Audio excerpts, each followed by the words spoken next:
Good morning, ladies and gentlemen. Welcome to my home.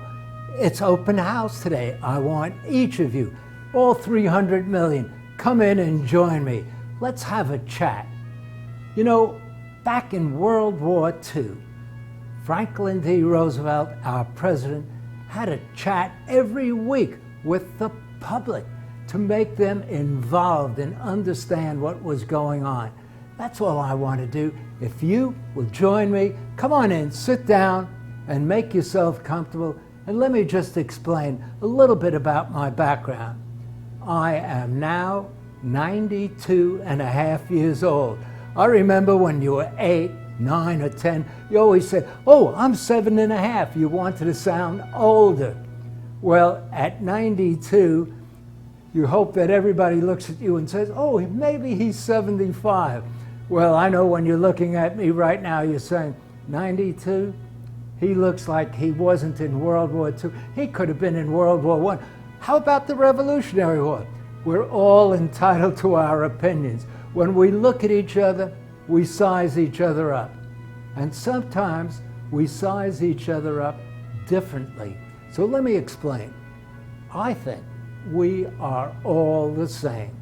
Every one of us is God's children. Every one of us has a heart and a soul, and we all bleed red. There are some commonalities. Nobody's fingerprints will match anybody else's. And other things that happen to us are sometimes God has said, your skin color might be different. Your choice of faith may be different. Your sex, your male or female, may be different. And unfortunately, sometimes God says they may not be as healthy, either mentally or physically. But we must accept one another. The main thing we must remember, we all have a heart, we all have a soul, and we are brothers under the skin. You are me, and me is you. Keep that in mind. What God has told us over 5,000 years ago. It's almost unbelievable when we think of it. It's the time of the Hebrews in Israel. God sent down a commandment to love thy neighbor. Love thy neighbor. And then 2,000 years ago, Jesus, the bespoken Son of God, repeated that same commandment and said, love thy neighbor as you would like your neighbor to love you. And Mark, when we were coming up with the New Testament, said, that is our most sacred commandment. Okay, we go into our houses of worship, whether it is the Jewish faith or the Christian faith, and we read those words like they're bullets and we're in a war. That isn't what we're there for. We're there to absorb the message and act and perform that message that God has put into your mind. When I say there are differences between us, that's important to understand. How would this world look if everyone looked exactly the same? Everyone was an identical twin of the other. There would be no reason to choose one or another. There is no reason to fall in love with that person over that person because we're all identical. Thank heaven, we are all different. Of the 300 million people in the United States, unless you're an identical twin or a quintuplet, you are going to be different. And be thankful for that difference. It should be something that we should recognize is not extraordinary. It is ordinary that we are uniquely individuals. I'm going to tell you a very simple story. I was in kindergarten, and the teacher came up to me one day and said, "Earl, would you have your mom come up and see me?" Well, that gets you very, very scared when you're all of 6 or 7 years old. I said, "Yes, ma'am, that's okay." So I went home and I warned my mom, and the teacher did call, and mother came up to visit with the teacher, and the teacher said, "Ma'am, I have been teaching kindergarten for 15 or more years. In all these years, I've only seen one child, boy or girl, that is completely, uniquely different. And my mother looked at her to say, oh, what's she going to tell me? And she said, there's one boy who can paint, he can draw, he can dance, he can read, and he can do things that are creative that nobody else can compare with. And that's your son. But when I asked the whole class, how much is 1 and 1? I see his eyes go looking up to the heavens, and he says, 7? And everybody laughs. Let me tell you, man, he will be creative in everything he does. Don't ever expect him to pass math or languages or do technical things. That's not the way his mind is wired. So I knew from an early start that I might be uniquely different. And I've proven it over these 92 years by finding solutions to problems that everybody else said, there isn't any answer to that. I think there are some other little things I'd like to mention to you. I served in World War II, and nobody could be a more proud veteran than serving in a very secret special command. And I took a vow with all the other guys in our team never to talk about it. And when people ask you, what did you do in World War II, Earl? All I could tell you is, I was a Navy corpsman, and I tried to do as little as possible, but we won the war. That's what it's all about, winning a war against your enemy. Your enemy is evil, and in that case, there was the Nazis on one hand, and there were the Japanese on the other hand. And I served mostly in the South Pacific. Well, it was a lesson I learned. And one of the lessons I learned very quickly was bullets and bombs are non-discriminatory. We could have a white guy and a brown guy and a black guy and somebody else there, and one goes down wounded, the other one is perfect, and the other one is killed. You never get that out of your mind. And as a medic, if somebody was shot and wounded, they start yelling, "Doc, Doc!" And you grab your little satchel and you stand up, and the Japanese, the enemies, look for that guy with that little white band and a red cross on it and says, if I could kill him, I've killed 10 others. And you go over to that person, and all we had then, by comparison to all the progress in medicine, this is ridiculous. All I could do is give you some morphine, hoping and praying to relieve the pain, bandage up something to the best of my ability. No cell phone to call a doctor that might be in a destroyer or a battleship off the island. Nobody else to help me but a prayer to God Almighty saying, please let me help this guy. And what always amazed me, I couldn't believe it. When I'd run up to this person that is wounded and hurt, they're yelling, "Mom, Mom, help me." And why? The thought occurred to me, why isn't he yelling for God or Dad or his brother, his sister, his wife? It's Mom. Because in our hearts, we remember as little boys and girls when we fall and scrape our knee, who comes running out, wipes off the little blood you might have, puts a Band-Aid on, and gives you a hug and says, "Earl, you're going to be okay." And you get up and you start running away. So that bond of love is something that is in our mind, even when the bullets have torn us apart, even when we can't think of anything of, how do I live through this, or will I live through it?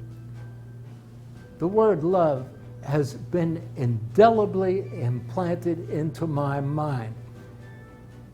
I went into the Navy. I tried to get into the Marines when I was 16. The war was such a tremendous shock to all of us. I was watching with an uncle of mine a Dodgers baseball game.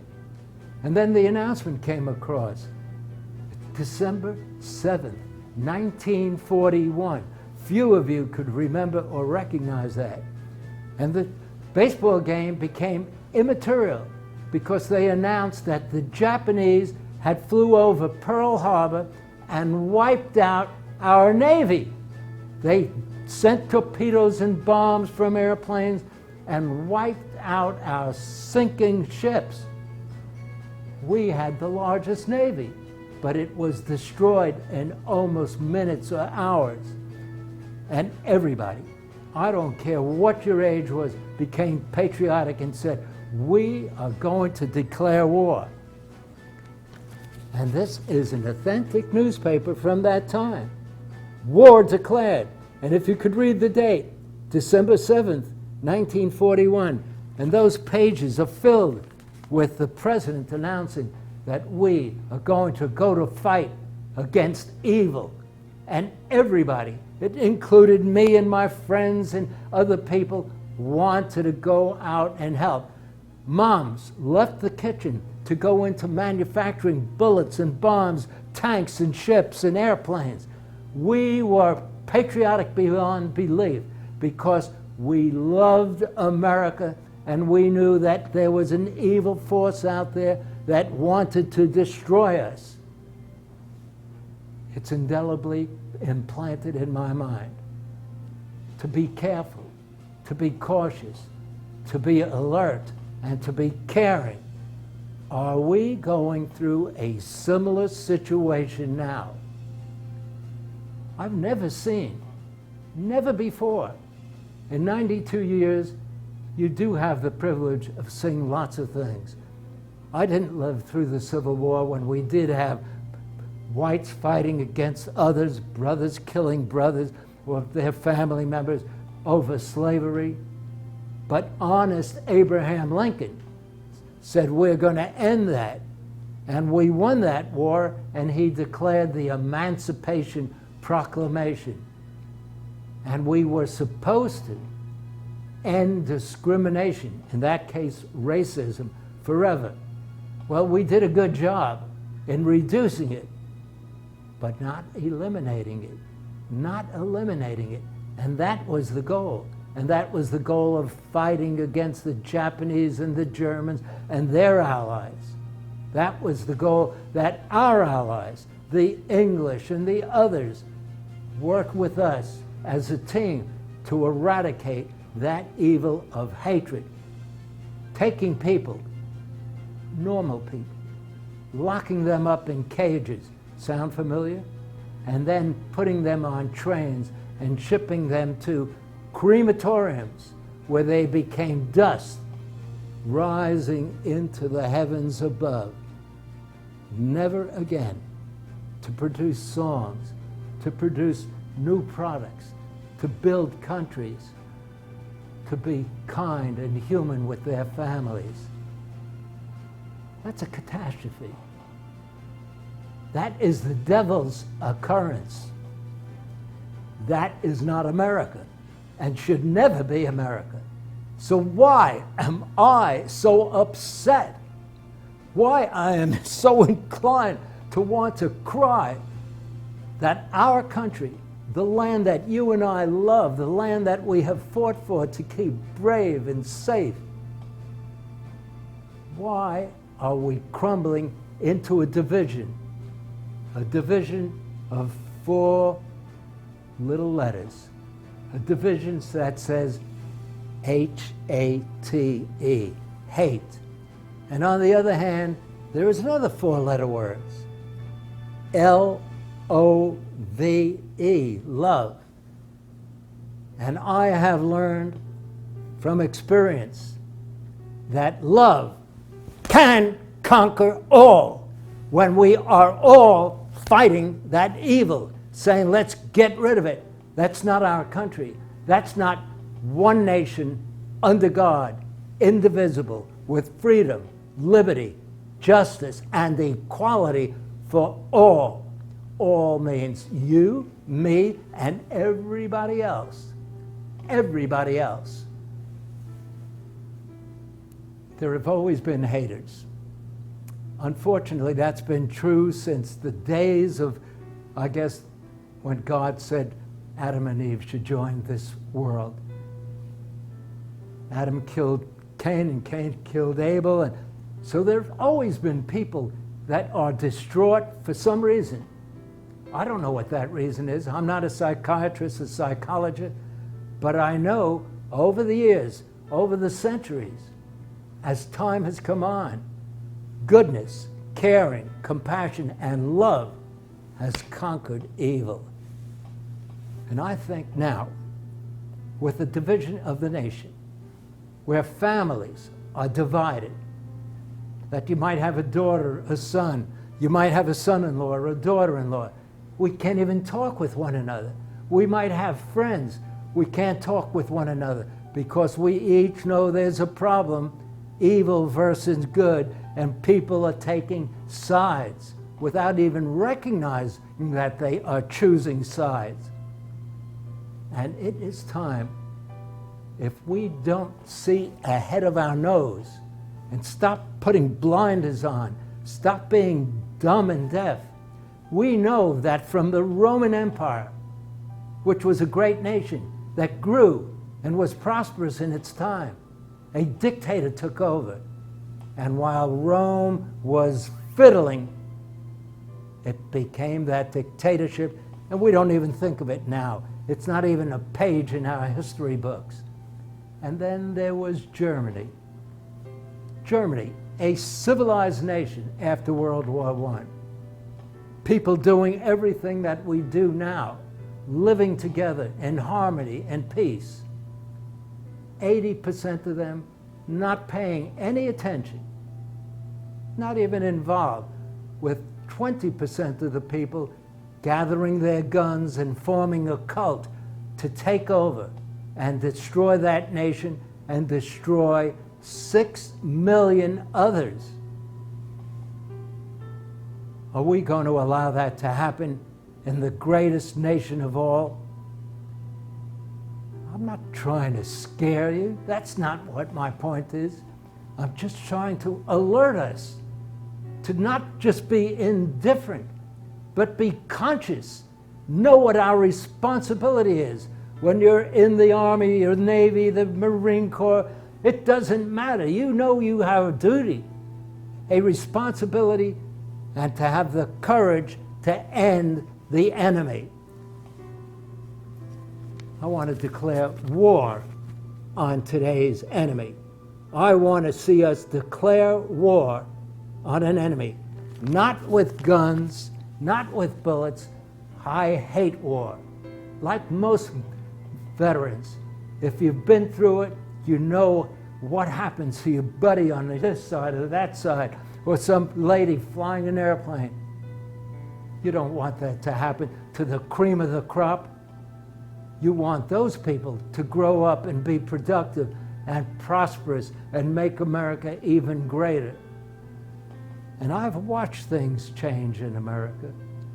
I remember when we only had candles. Everything was lit by a candle. There were sconces on the wall and candles on your table. And then a guy decided, after taking 10,000 tries, he came up to invent the electric light. We take it for granted, don't we? But look around now. There's an electric light of every kind, of every form, every place, taking us out of the darkness into the brightness of a better world. That is what makes America and the rest of the world great. Progress. Progress by working together for the benefit of all people, not to just make money. I'm not objecting to you making money. I want you to be successful. But we also have a Statue of Liberty that the French built for us, and we have it in the New York Harbor, holding a torch, a light, that says, "Send me your wretched, you're poor, you're homeless, you're persecuted." And that Statue of Liberty is crying. Yes, it's made out of metal, but I bet if you looked into that statue's eyes, you would see tears, especially when that statue and we, as the citizens of America, see 3,000 innocent boys and girls escaping persecution with their parents, coming to the land of the free, where freedom and equality exist, supposedly, being locked up in cages like dogs, animals. And then we have the audacity to tear gas a mom holding a little girl or a little boy in her arms lovingly and bathe them in tear gas. Ladies and gentlemen, we are inhumane when we do acts like that.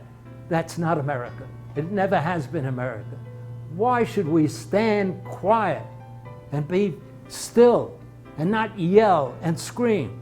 And I am ashamed and I accuse every senator and every congressman for not enforcing the Lindbergh Law.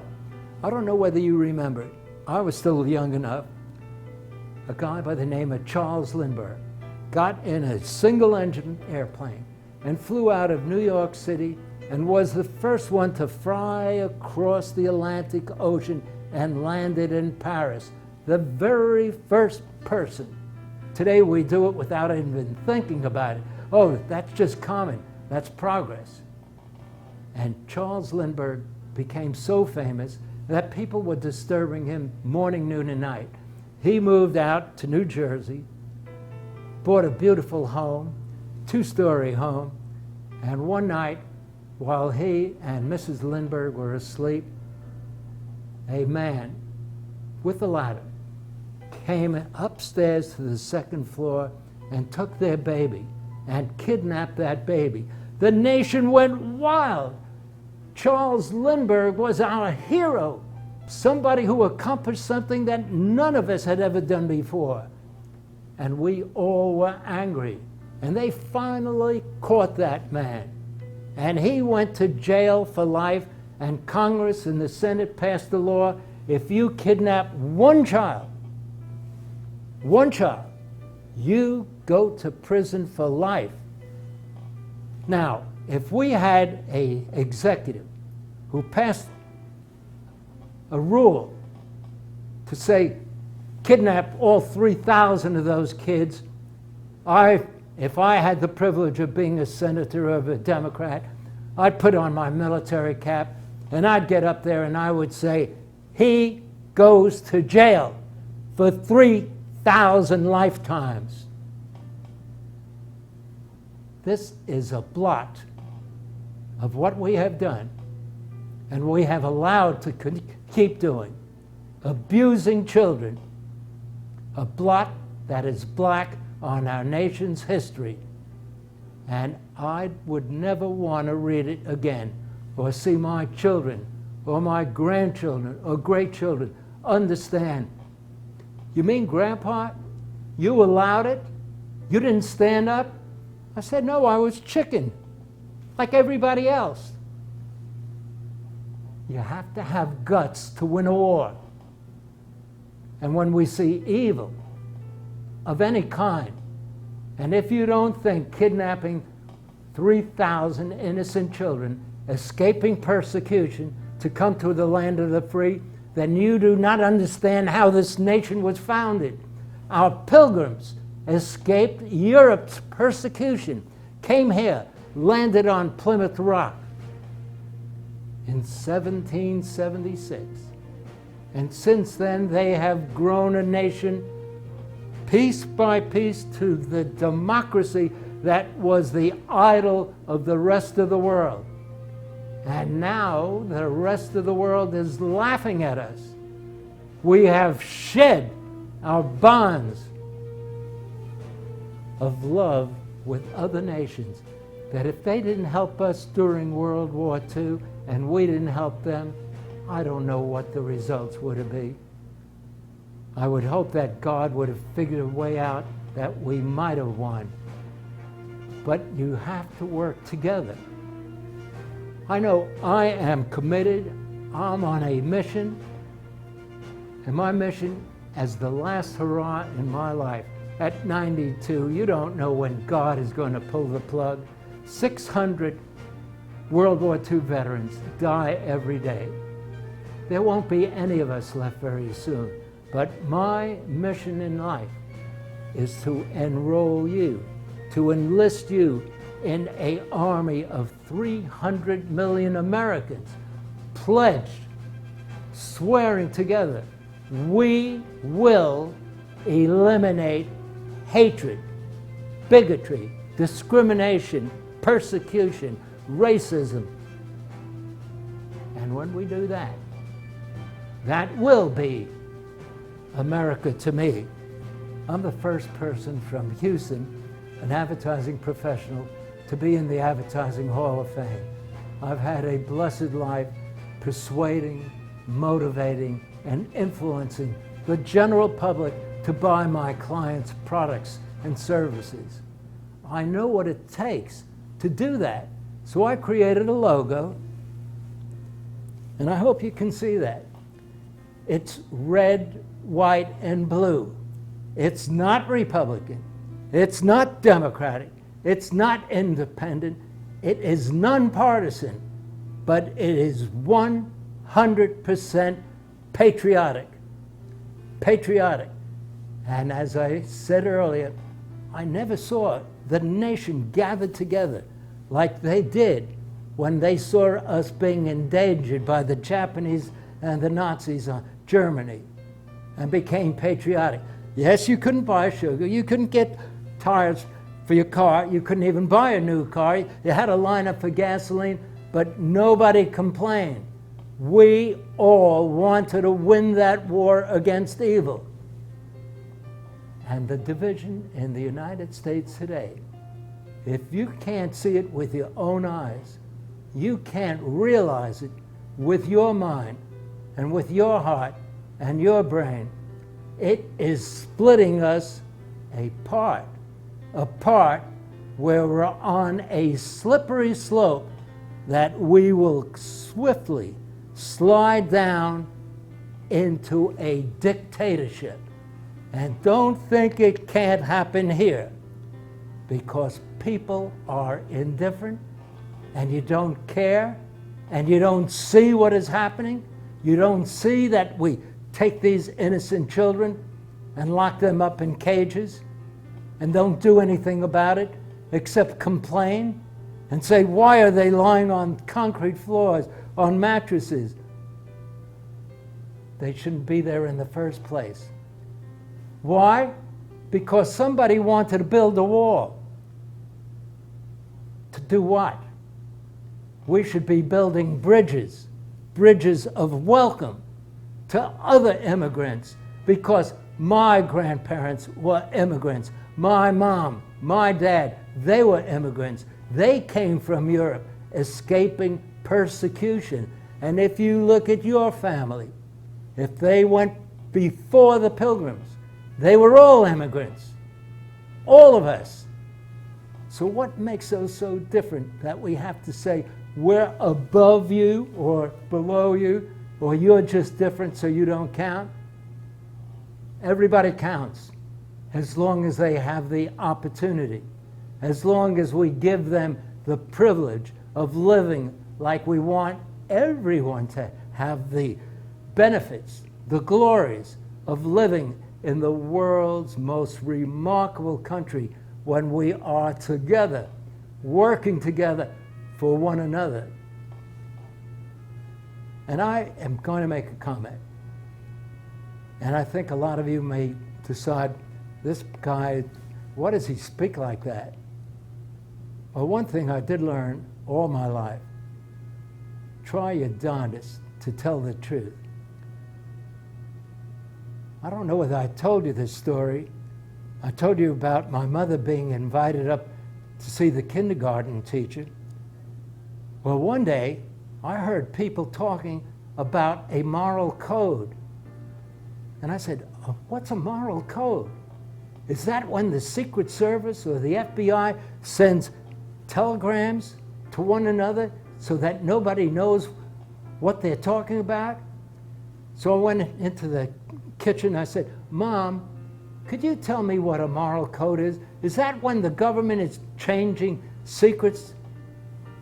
She looked at me and she said, Earl, a moral code is when you decide how you want to live your life productively, meaning serving others and doing good. I said, Mom, am I allowed to write a moral code? And she said, Earl, please do. So I went into my bedroom, I guess, and said, what would be my moral code? I'm 8 or 9 years old. I'm not sure of the age. And I came out and I said, Mom, I wrote down my moral code. Would you listen to me? She said, sure. So she's sitting down and I'm standing there. There's this little 8 or 9-year-old and saying, my moral code says, love God, make friends. And why at that age? That's what you want to do. You want to make friends of your boyfriend so you could play ball and so forth. And then I said, serve others. And my mother looked at me, stood up from that chair, threw her arms around me, bent over, gave me a kiss, and said, Earl, keep that moral code for the rest of your life. Never forget it. Love God, make friends, serve others. Now, I probably have made mistakes. Who doesn't? But I will say, it's hard to put a figure on it, but 99% of the time, I've never left that out of my mind. And I feel all the better for it. I've served others in many ways, and I've planted seeds of ideas. I'll give you an example, very true example. 4 ladies came into my ad agency and they said, Earl, could we talk with you? I said, I'd be glad to, because one of those ladies was the wife of the president of a supermarket chain that we represented. And I said, ladies, what have you got in mind? And they said, well, I'll name the lady. It was a lady by the name of Mary Keegan, who everyone in Houston at that time knew was a philanthropist doing good, particularly in the Catholic faith. And she had another lady with her who I did not know. She was a nun of the Catholic faith. And then the next lady was Barbara Fallick. Barbara Fallick's husband was the president of Weingarten's supermarket chain. In those years, the #1 supermarket chain in the whole Houston, Galveston marketing area. Her maiden name was Weingarten. Today it was Fallick. And the 4th lady was another lady by the name of Lillian Pasternak. And Lillian Pasternak was running the Foundation for the Blind. And I was familiar with that because my wife, Natalie, helped work at that organization. And I said, ladies, what do you want to do? What is on your mind? And they said, Earl, we would like to end hunger. I said, what a great noble cause. People are starving.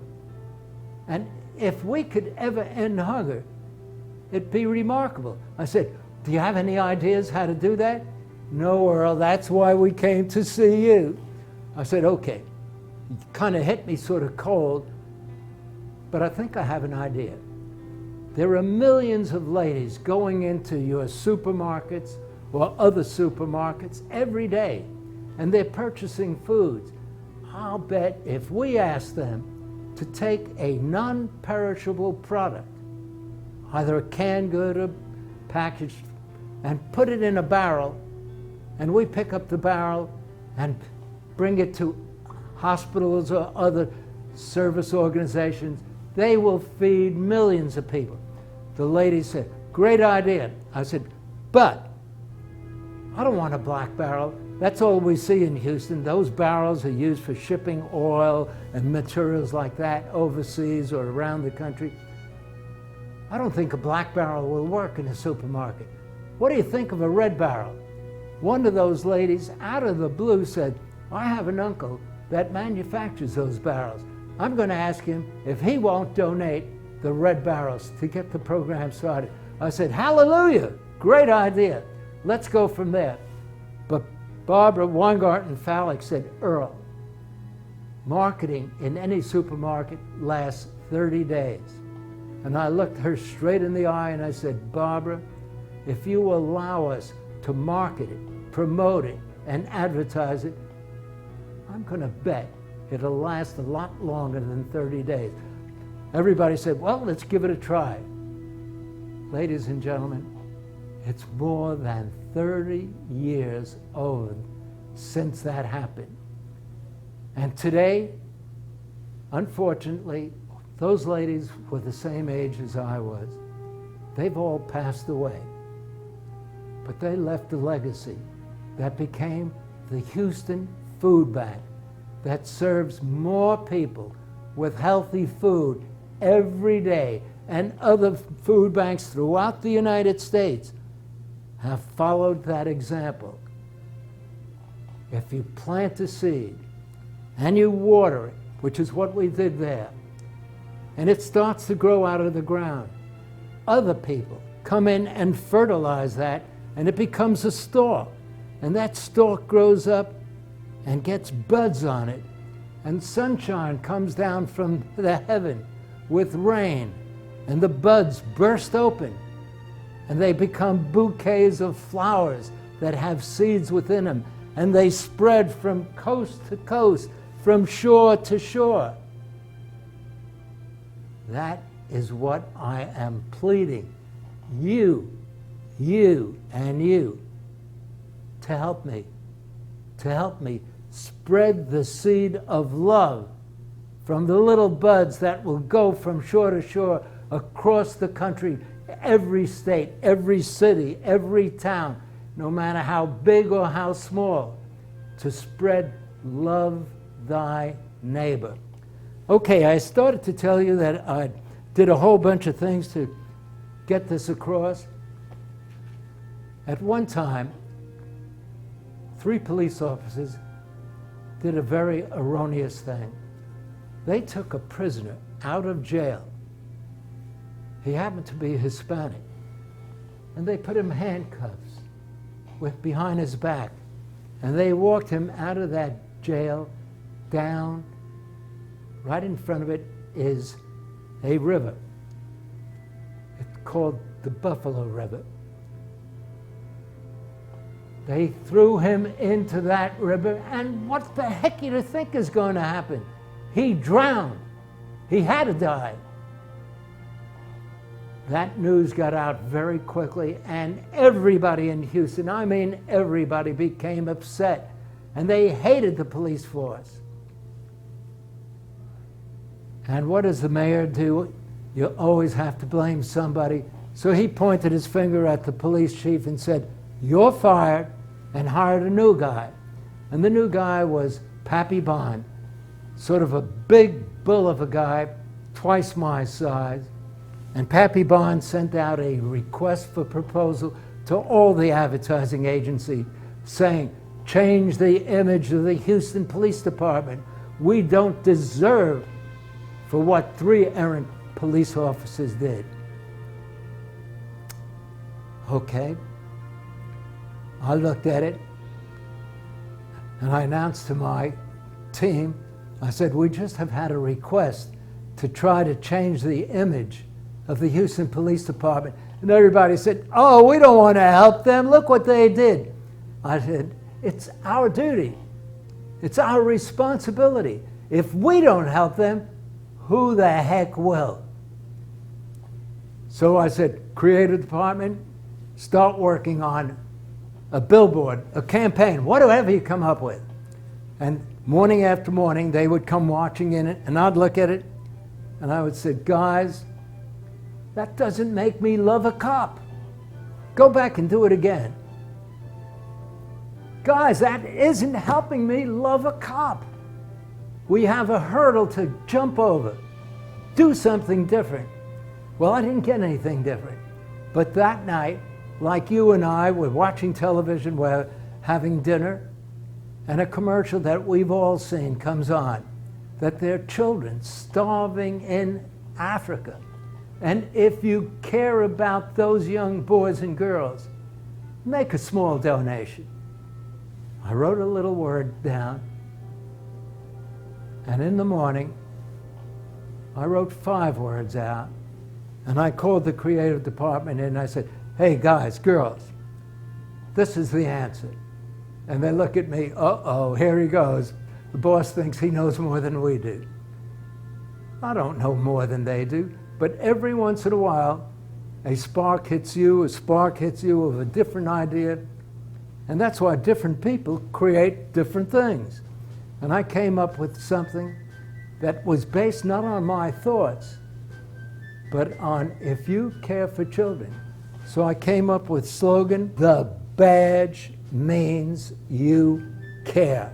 They said to me, you're saying the badge means you care is going to make everybody love a cop? I said, believe me, if we do it right, it will change their minds. Well, I said, what I want, a blue background for the blue costume that officers wear. I want big bold letters in white against that. The badge means you care. But at the far end of that, I want that silver shining badge. Anybody know a police officer? They said, no, we don't, but Carol Kelly, your secretary, is dating one. Why don't you ask her? God works in mysterious manners. And I said, Carol, I understand you're dating a police officer. Would you ask him to please come in to the agency, and while he's here, we will shoot a photograph of his badge. She said, coincidentally, Earl, we have a date tonight, and he is coming by to pick me up. I said, gosh, what a lucky break. So this young, handsome police officer comes in the evening, and he looked like Hollywood. He was tall and slim and had that erect stature. And you would just have to look at him and say, police officer, somebody who you would respect just the way he looks. And we borrowed his badge while he stood over while my folks shot the photograph. Gave the badge back, and he and Officer Kilty left the office to go out on their date for dinner. We finished that badge, I should say the poster, and had it ready. In those years, we didn't have cameras and projectors. You did a artwork on a board of that billboard, and you put a piece of paper over it, and you would present it to your prospect. Well, it was our turn of, I don't know how many agencies, to go down to the police station, and I walked in there and I thought I was in Gestapo headquarters. It was a room, small and narrow, 3 police officers on one side, 3 police officers on the other side, all dressed in uniform. In those days, they all had their hair shaved close to their head. Pappy Bond sitting way across the table. Big man, threatening just by looking at you. And I said, Chief, I don't want to waste your time. I want to show you how we think we can change the image to make people once again admire and love the police officers.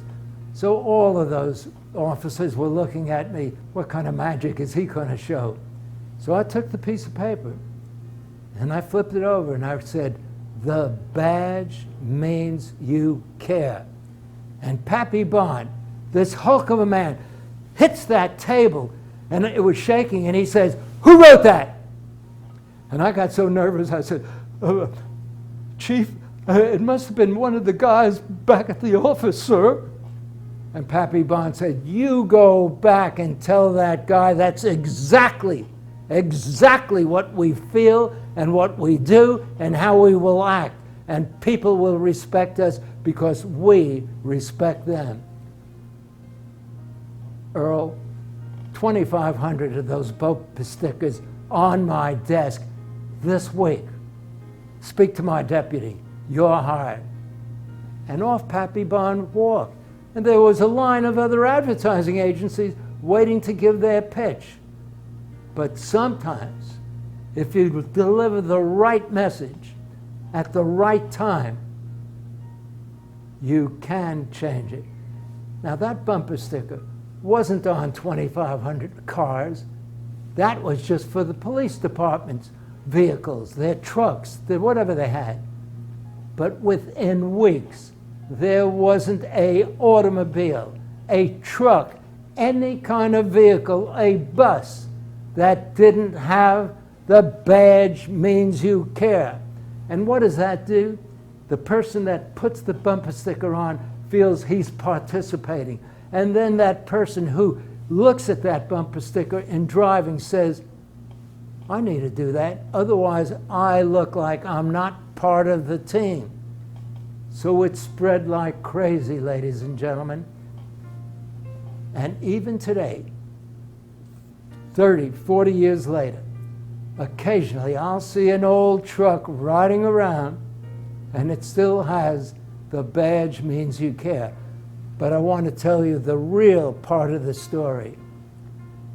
I told you that Officer Kilty took Carol Kelly out to dinner, and after dinner, he drove her to her apartment and left her to go, and then he went to the worst part of town where the drugs are dealt just like candy. So he climbed up 2 stairs, and Officer Kilty knocked on the door and said, "Houston Police Department, Drug Enforcement Division." The door didn't open, but through that door was a shotgun shot that hit him in the heart. And Officer Kilty bent over, bleeding, and rolled down the stairs to the first floor in a pool of blood and died.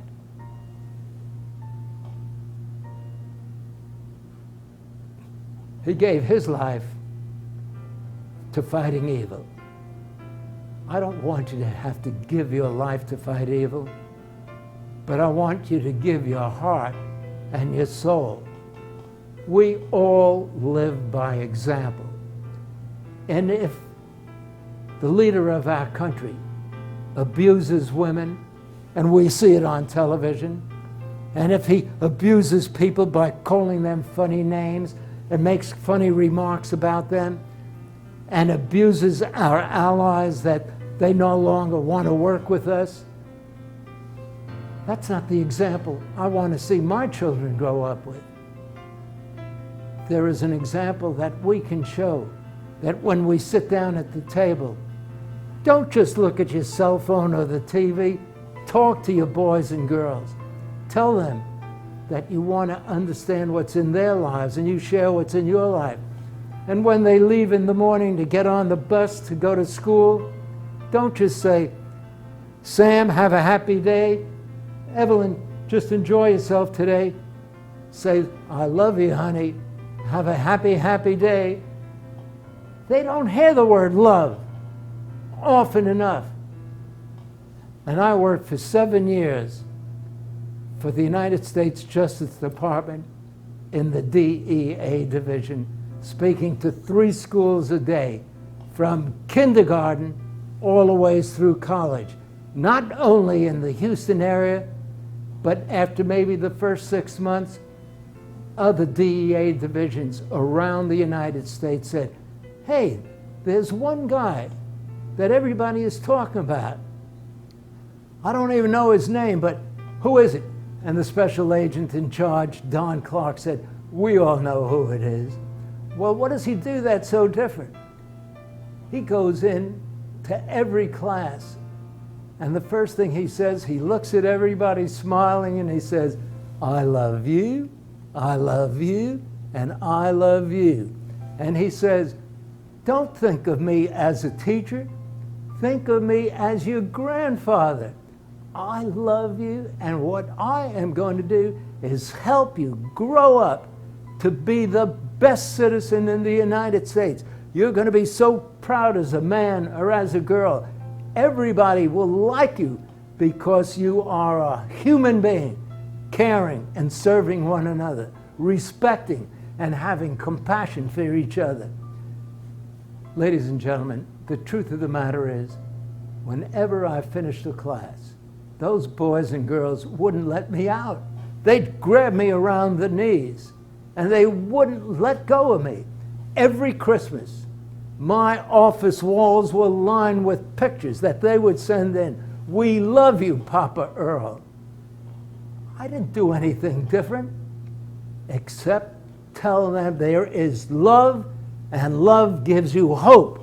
You will be better if you don't smoke tobacco, don't drink the alcohol, don't get involved with illegal drugs. I had 4,300 boys and girls who voluntarily joined the club. And every week, my wife and I would buy a little gift. It was nothing expensive. It might be a little calendar, it might be a poster, whatever, and sent it out to those 4,300 boys and girls and promised them, if you keep the vow not to smoke tobacco of any kind, not to drink alcohol of any kind, and never get involved with illegal drugs, we will give you a $1,000 bonus, a bonus to go to college. And there was only one proviso. Your principal had to agree you never got into trouble with any of those products, and your mom and dad had to also sign an affidavit. And when it came from taking those boys and girls in kindergarten, putting them into middle school, I should say elementary school and middle school and high school, and they're ready to go to college, there were a number of them that got the $1,000 scholarship, and the billboard company voluntarily took photos of them and posted it around the city of Houston. We can accomplish miracles when we want to do things together for the goodness of other human beings.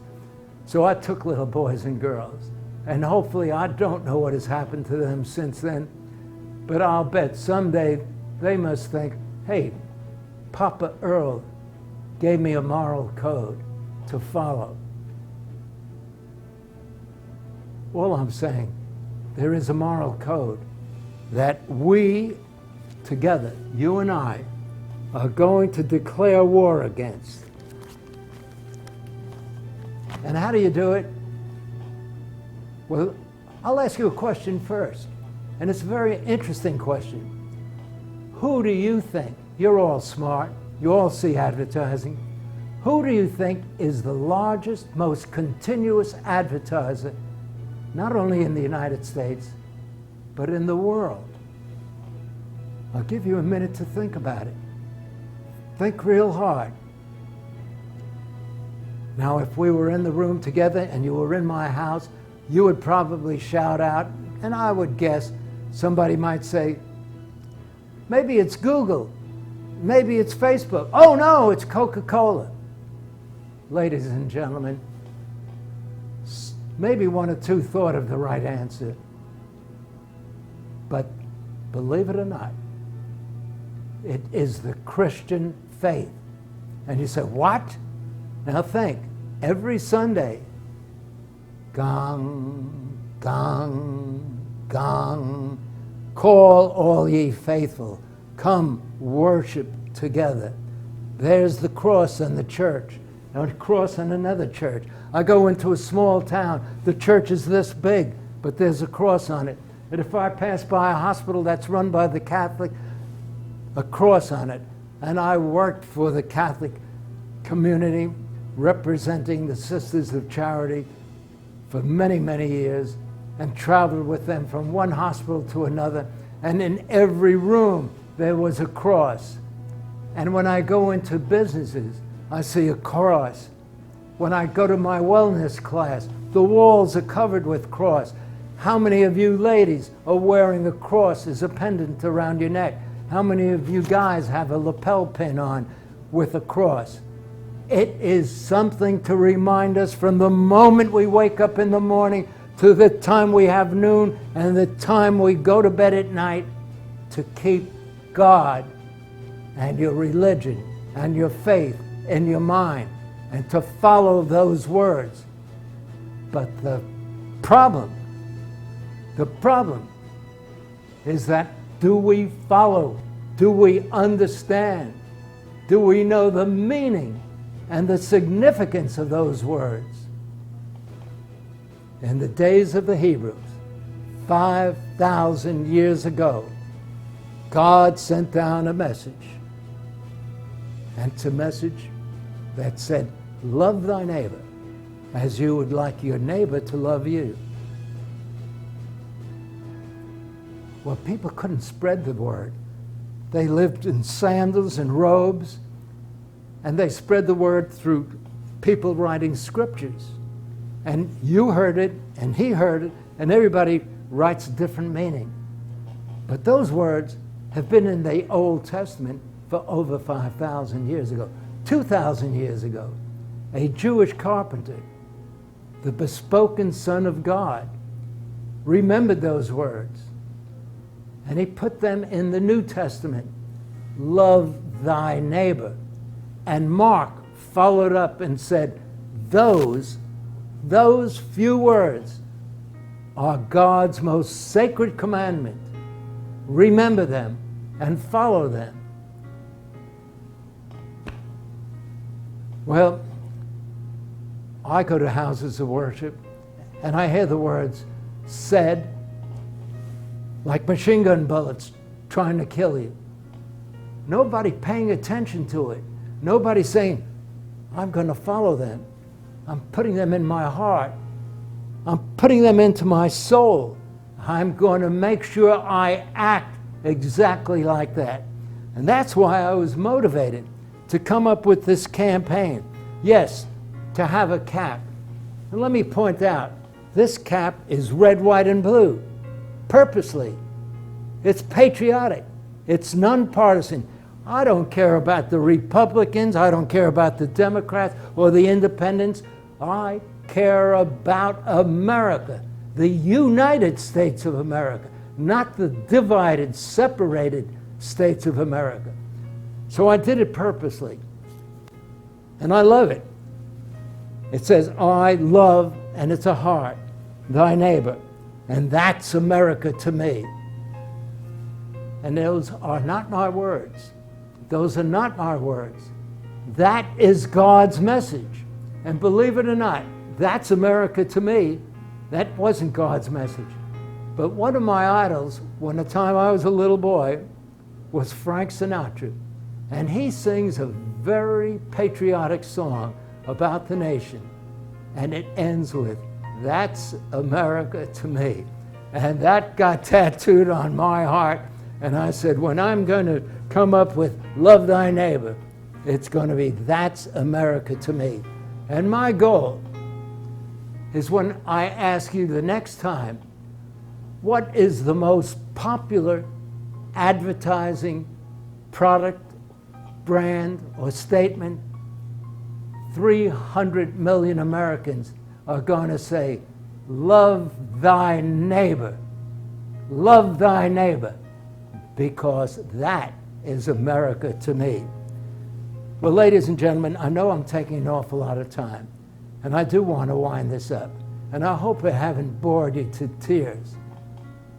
But I do cry when I see us tearing apart a democracy that I and 16 million other young men and women went to not only defend the nation, to make sure that each of you and your grandchildren and your great-grandchildren will live in peace, harmony, and security together.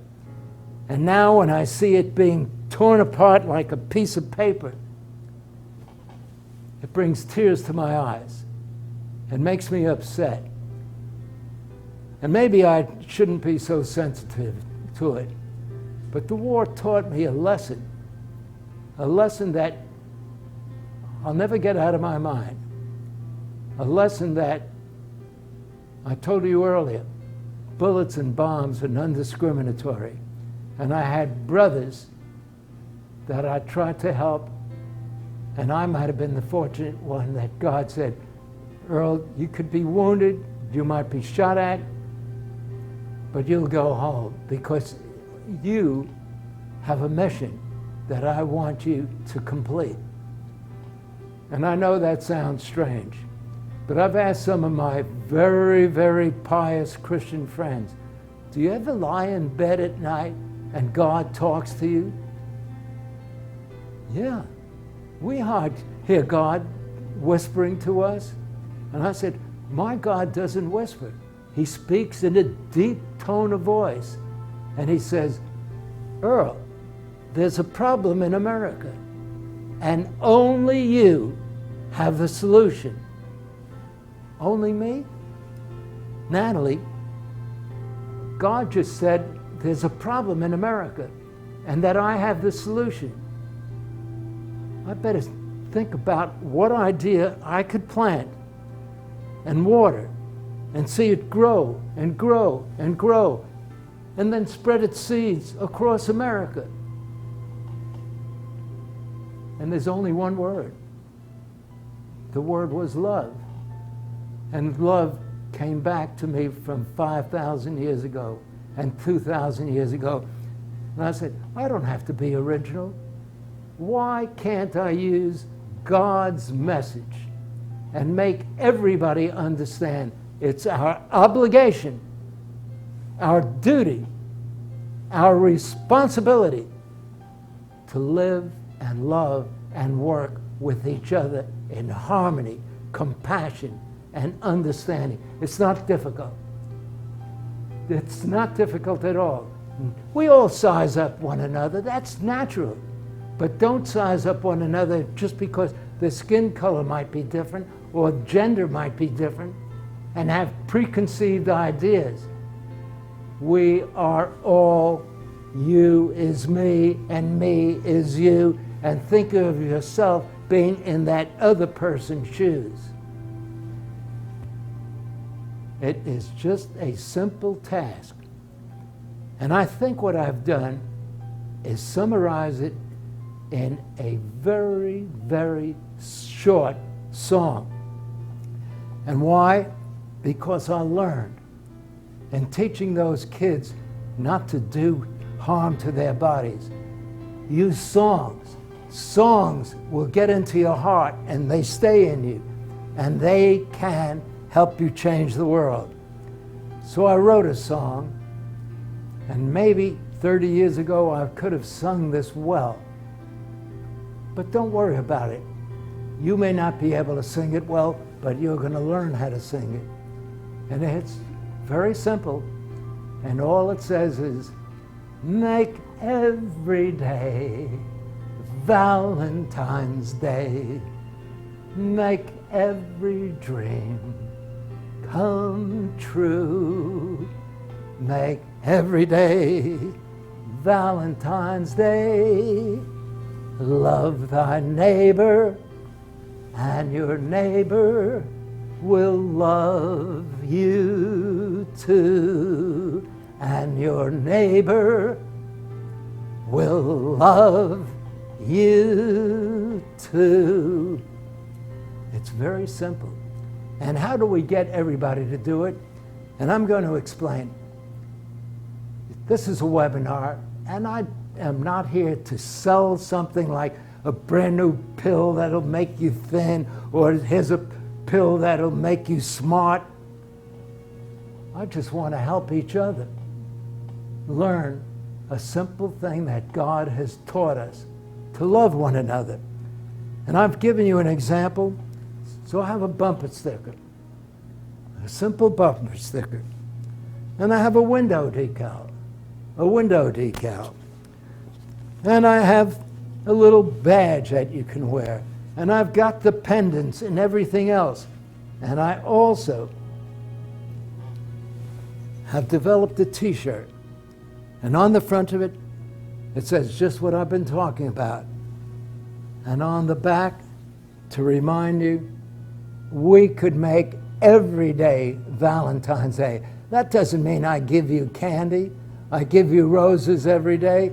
Might not be a bad idea, but what I can give you is love and understanding to make America one nation under God, indivisible, with liberty, freedom, and justice, wiping out racism, wiping out anti-Semitism. And there may be 40,000, there may be 400,000 who will never get that message. All I can say, you have the choice. There are pearly gates above in which God will welcome you. There is also a land known of the devil. It's your choice, ladies and gentlemen. I, for one, would choose where God would welcome me with open arms and embrace me and say, God's child, come live with me together, because you did everything on earth to make it heaven on earth instead of making it hell on earth. Is that too much to ask of you? So I'm going to make a deal. These hats ordinarily, and this hat, they all cost about $40. And a bumper sticker typically costs $15.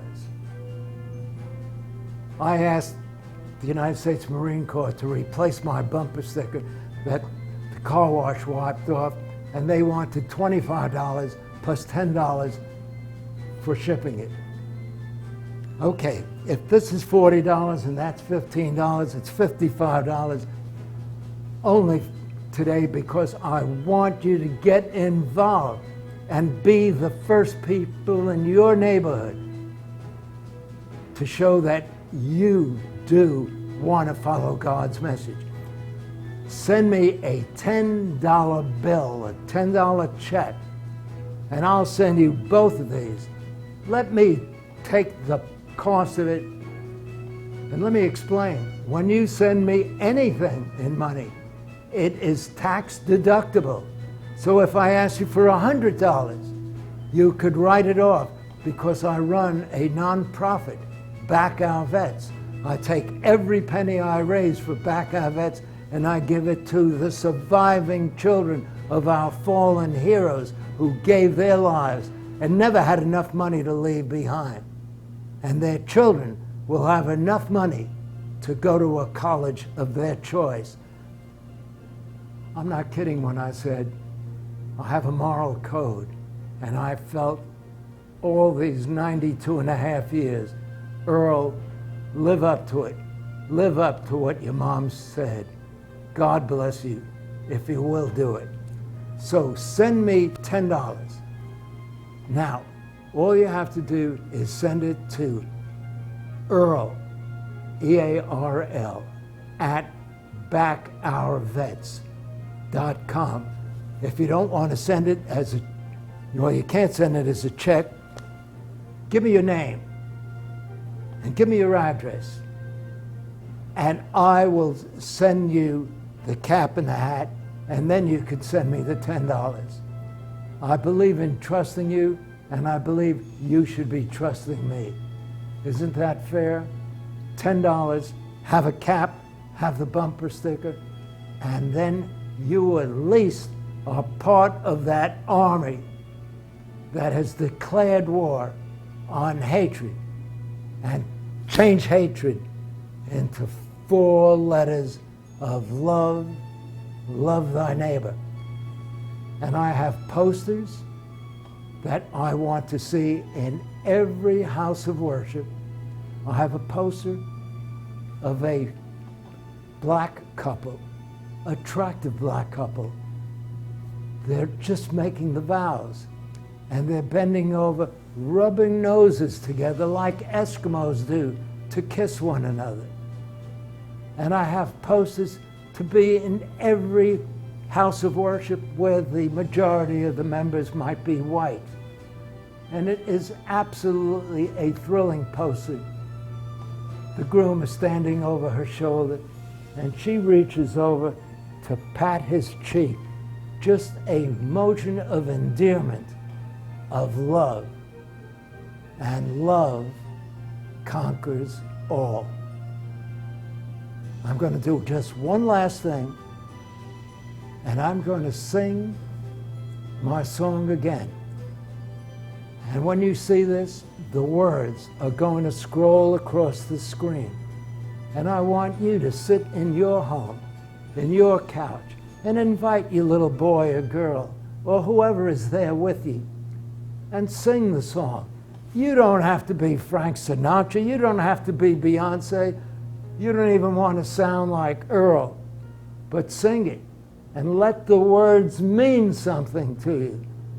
And remember, we can make every day Valentine's Day. Make every dream come true. Make every day Valentine's Day. Love thy neighbor, and your neighbor will love you too. Thank you, ladies and gentlemen, for being patient with me, and all I can say is may God bless you and have a most happy, prosperous life. For questions or comments, good or bad, or if you would like Earl to talk to your group, company, school, or house of worship, email Earl at backourvets.com.